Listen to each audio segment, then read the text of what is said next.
দর্শক মণ্ডলী, আজকের যে জায়গা আপনারা দেখতে পাইতরা একটা হইল ভারত বাংলাদেশ সীমান্ত বর্ডার। তো এই জায়গাটা অবস্থিত নিউ করিমগঞ্জর বাখরশাল গ্রামও। তো আমরা কোনো এক কারণে বাখরশাল গ্রামও আইসলাম। আওয়ার পর যে বাড়িতে আইছি আমরা, এই বাড়ির এখানে কিনারও বর্ডার।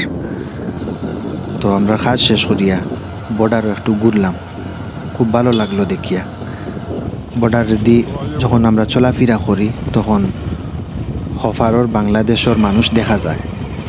তো আমরা কত সময় আমরা ঘুরিয়া বর্ডার দেখলাম এবং ভারত বাংলাদেশ সীমান্ত বর্ডারের যে মজাটা আমরা উপভোগ করলাম, আপনারাও চাইলে দেখতে পারবা।